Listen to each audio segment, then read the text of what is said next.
Hey everyone, this is Wei and welcome back. Let's talk about one of the most important shading methods, and that is cross-hatching. So if you're gonna learn how to draw, you really need to know this. So let's get started and I'll talk about the process along the way. Alright, so let's talk about cross-hatching, and really this kind of shading method should be kind of like your primary shading method, and we can work out different ways of shading, but in terms of just in shading in general, cross-hatching is really the way to go. So cross-hatching is very simple, right? This is what they call hatch lines, where it's just kind of like, going in one direction. And no, I'm kind of spacing it out a little bit more just to show you. And then cross-hatching is just really, being able to cross it like this so you get another shade of, another level of darkness. So if I cross it to even, say, another level at a different direction, and you get it darker and darker. So normally, of course, we don't space it out that wide, right? Because it's just too much space in between. So let's try like a little bit more, less spacing in between, and then I'm gonna crotch it this way, and I'm gonna stop right about there so that you can see the difference. And then I'm gonna scratch this way, cross this way. So by cross hatching, you see how. Let's do one more right there. You're able to create like a nice gradation just by these simple lines. Now, if I want to do a gradation, of course, you can just do this, or you go dark, and then just slowly lighter and lighter and lighter. And this works great too. If it is, very angular, this kind of shading works really well. But with cross-hatching, it's a little bit easier to control because this takes up a lot more hand control, being able to go from dark and then, middle, and then lighter, lighter, lighter, lighter, like really light. And then I'm gonna go really, really, really lighter here. Okay, so this is a little bit harder to control. Cross-hatching is easier. If I just go like this, all right, I can cross it this way, and then cross it this way. It's a little bit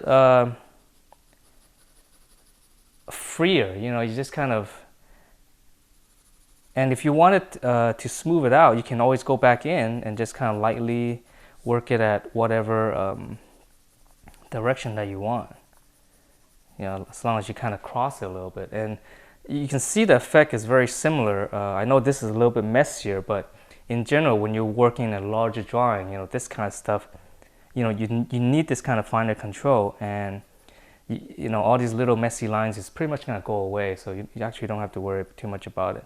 So let's do another example. Let's say just something really simple. Let's just do a cylinder here, okay? Sorry, that wasn't in frame.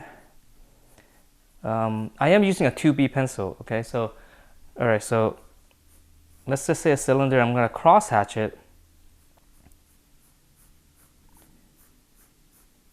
Let's give it some shading. And here's the terminator, so it's gonna be a little bit darker. And let's try, we can even go vertical a little bit. Okay, so that's kind of very general cross-hatching.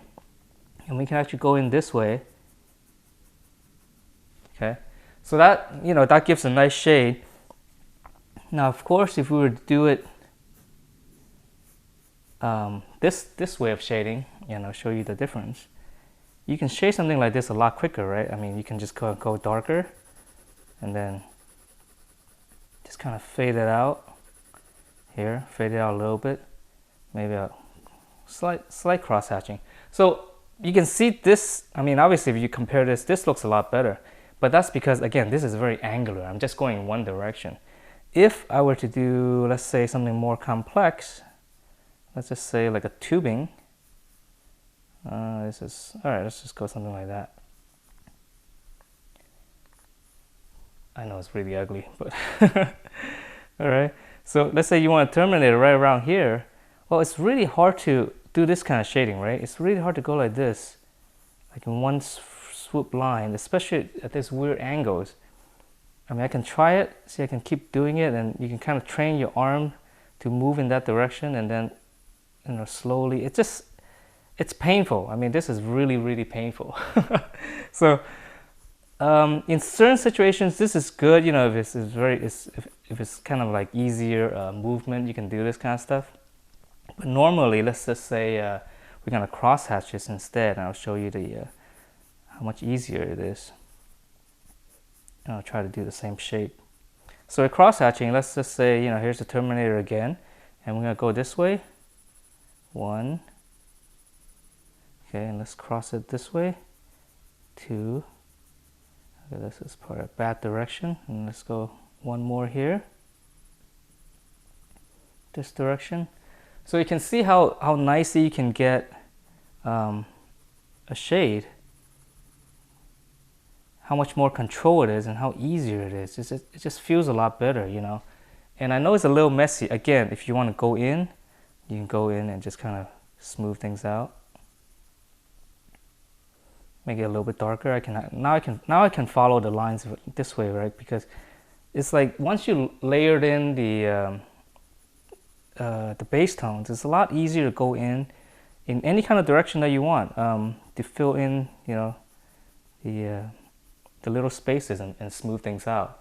So for complex shapes, which, you know, when you're drawing, it's going to be a lot more like this. That's why cross hatching works a lot better. All right, so let's talk about, now that I've shown you about cross hatching, now one of the really important thing about cross hatching is its directions, like where do you start from? Now let's just take another example. Let's just say I'm going to do kind of like this football. I know it looks like an eye, but let's just say it's a football, okay? This kind of football shape, and here's the terminator. Now, if I'm going to cross hatch, you might ask, well, how do I start, right? Now, the wrong way to start in cross hatching, if you need to fill in this space, is to go this way, right? Because this way, you see how if I do this way, it just kind of it breaks it up. It's like you don't want to follow this long direction, because if you go this, then you got to come in like this. So and then here you have longer strokes, and then you have shorter strokes. So it's a little harder to control. So you don't want to go like this or this or this, right? Because then you're gonna have overlaps here, and it's gonna be a little bit darker. So with cross hatching, what you want to do is try to find the shortest, you know, the shortest stroke. So like if I'm doing this, I know I need to shade this way, you know, this thing dark on the bottom again. I'm going to go this way. This way I know I can do, if I just keep doing these lines, I can go all the way without lifting my pencil at all. So that's the direction that you want to work from. So so that's the key to cross hatching, is like anything you do is just don't go with the contour of this. Just try to go this way so you can go all the way through. So think of it as like any kind of shape. Let's say you want to shade this kind of thing, right? If you want to cross hatch it, what you don't want to do is you don't want to go this way, right? Because it's longer. If I go this way, I'm going to come here, and then this becomes really long, and then we'll come here, and now what, right? You see this right here? I have two broken up areas. So that means I'm going to have to come in here and then come back here like this.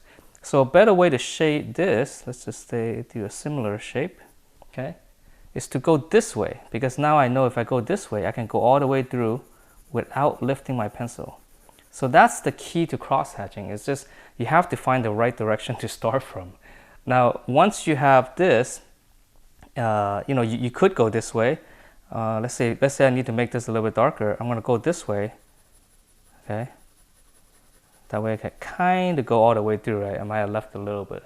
So it's just a matter of finding the directions, and, you know, go with the shortest strokes and directions that you can go all the way through without lifting your pencil. Okay, so that's the way to do it. So it's that. Don't do this. This is a lot harder to control. Okay, so there's a lot of hand control, and this is a total mess. So in order to do this kind of shading, you know, again, some of my other videos I talk about how you can practice line control. Is basically, you know, doing this kind of shape and then just cross hatch all the way through. And the key is to be able to stop right on the edge, right? And that's what you call hand control. Now, if you're doing this and then your lines are kind of going all over the place, you know, like you're having trouble doing that, well, you know, it's just, it will take time, you know, and the more you do it, the more you're going to be able to control where you stop and where you go. So again, it does take a lot of hand control, but that's the key, to try to find the direction where you can go all the way through without lifting your pencil. All right, so let's do a little really quick example. Let's do, well, let's just say, I'm going to just draw a torso here. I actually have a little reference next to me. So here's the bicep. Here's the chest area. Here's the nipple. All right, let me just move this in frame. Sorry if everything is not always on frame, because I'm looking at the paper or looking at the camera. Okay, so let's just say I'm doing this. Okay, I'm just going to shade this area real quick. So this area needs to be darker right here. So obviously I'm not going to go this way, right? Because again, I'm going to hit the same problem. The stroke's a little bit longer. So I'm going to go this way. Okay, so I'm going to go this way, like that. Okay, so let's say I need to make a little shading here. Instead of going this way, I'm going to go this way. Because now okay, I'm going to go this. Here's another muscle, and it's a little bit hard to see with this kind of stuff, but just let me take it through. So here's the edge a little bit darker, so I'm going to do it this way, and I'm going to cross. Let's say this can be darker. I'm going to cross this way, and then in here is darker. Let's see, this whole part is darker, so I'm going to cross this way. And then if I want a darker edge, I'm going to cross this way. Okay, and I'm going to cross in here a little bit darker. Do a little line. I'm using a 2B, so it's not that dark. I guess it's good to show these kind of cross-hatching lines. Okay, so you can see how that works, and as I keep working on it, the shape will develop. Now, once I have a base shape, I mean, then I can kind of go in and do whatever direction I want, because it's a lot easier once you have the base in there. And now I'm doing a lot lighter. You know, my hand's a little bit lighter. Okay, say this is dark right here. I'll cross hatch right here a little bit, just give it a little bit more definition.